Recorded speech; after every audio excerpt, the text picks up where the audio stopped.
नमस्कार माझ्या प्रिय मित्रमैत्रिणींनो, सालाबादाप्रमाणे यंदाही माझ्या माहेरी ज्येष्ठा गौरींचं आगमन होतंय। दरवर्षीप्रमाणे मी यावर्षी देखील माहेरी आली आहे, कारण माझ्या वहिनी ज्या आहेत त्या मुंबईला असतात, त्यामुळे दरवर्षी या गौराईंचं आगमन माझ्या हस्ते होतं। लग्नाच्या आधीही मी स्वतःच या गौरींचं आगमन करायचे आणि आता लग्नानंतर गेली 3 वर्ष देखील मी खास या गौराईंच्या आगमनासाठी माहेरी येत असते। या ठिकाणी आमच्या दरवाजात पाण्याची बोरवेल असल्यामुळे बोरच्या पाण्याने मी जो कलश जो आहे तो भरून घेतलाय आणि त्याच्यामध्ये जे आपल्या शेतामध्ये असलेलं धान्य आहे त्याचे तुरे, फुलांचे तुरे वगैरे लावलेले आहेत। अशा पद्धतीने गौर जी आहे ती भरलेली आहे आणि मुखवटे आम्ही 5 वर्षातून मुखवटे बदलतो। तर यंदा हे 5वं वर्ष आहे या मुखवट्यांचं। पुढच्या वर्षी नवीन मुखवटे घेतले जाणार आहेत। ही माझी चुलती आहे, जिला मी काकी म्हणते।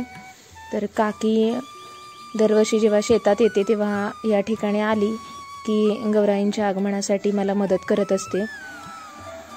माझ्या माहेरी आईने जे घर बांधले ते शेतावर आहे, त्यामुळे या ठिकाणी जास्त संख्येने महिला नसतात। 1-2 घरं आहेत, ती पण थोडी लांब आहेत, त्याच्यामुळे पूजेसाठी एखादी महिला जर हवी असेल आपल्याला तर असं सहज कुणी उपलब्ध होत नाही। त्यामुळे दरवर्षी जेव्हा काकी शेतात येत असते त्यावेळेला ती मला या आगमनासाठी मदत करते। या ठिकाणी मी देखील या गौरीच्या मुखवट्यांची आणि पाण्याने भरलेल्या गौरीची पूजा करून घेतली। आमच्या घरी जवळपास 100 वर्षांहून अधिक अशी मोठी परंपरा आहे आमच्या गौराईंना। सर्वात महत्त्वाचं, अनेक ठिकाणी गौराईंना छत वगैरे बनवले जातात, परंतु आमच्या घरी जी गौराई आहे तिला वरती छत नसतो, ओपन आणि अगदी साध्या पद्धतीनं या गौराईची सजावट जी आहे ती आम्ही करत असतो। या ठिकाणी जी पूजा आहे ती केल्यानंतर एकदा पाण्याची गौर आणि एकदा गौरीचे मुखवटे जे आहेत ते मी आतमध्ये घेऊन जाणार। जर 2 महिला असतील तर दोघी घेऊन जाऊ शकतात आणि एक जण दृष्ट उतारू शकते, परंतु आता इथे कसं झालं, इथे मी एकटीच आहे आणि काकी मला आतमध्ये घेणार आहे, त्यामुळे आम्ही दोघीच असल्यामुळे या ठिकाणी अशा पद्धतीनं मी पहिल्यांदा पाण्याची गौर जी आहे ते आतमध्ये घेऊन जात आहे आणि त्यानंतर मुखवटे आतमध्ये घेऊन जायचे आहेत।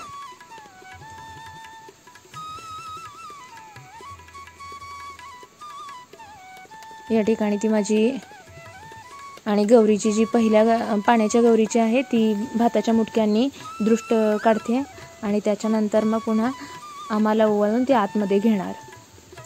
ही गौर जेव्हा आतमध्ये आपण ठेवणार आहोत त्यानंतर मग मुखवटे जे आहेत ते मी नंतर घेऊन येणार आहे आतमध्ये।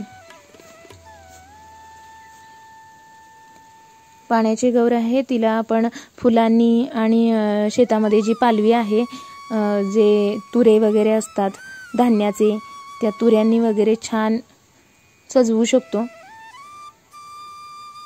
या ठिकाणी झेंडूची जी फुलं आहेत किंवा जास्वंद आहे ते आमच्या शेतामध्ये घराच्या बाजूला उपलब्ध आहे। गोकर्णाची फुलं आहेत, त्यामुळे विकत असं फारसं काही आणावं लागत नाही फुलांमध्ये किंवा पानांसाठी वगैरे असं काही विकत आणावं लागत नाही, कारण ते सहज उपलब्ध होतं या ठिकाणी।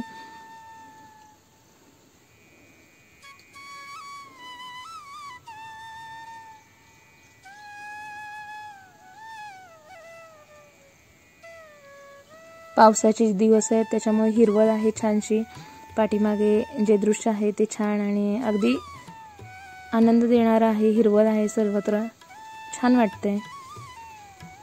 यावर्षी सकाळी सूर्योदयापासून सूर्यास्तापर्यंत गौरीच्या आवाहनासाठी मुहूर्त आहे, परंतु 3 ते 4:30 या वेळात राहुकाळ असल्यामुळे बऱ्यापैकी गौरीचं जे आगमन आहे ते दुपारी 3च्या आधी किंवा सायंकाळी 5-6 वाजता वगैरे असं होईल। आम्ही 3च्या आधीच गौराईंचं आगमन जे आहे ते करून घेतलं, कारण मी पुन्हा एकदा तेच सांगेन की महिला जास्त प्रमाणात नसल्यामुळे तो माझा मोठा प्रॉब्लेम आहे। त्यामुळे काकी आता अवेलेबल झाली आहे तर मी आत्ताच गौराईंचं आगमन करून घेतलं।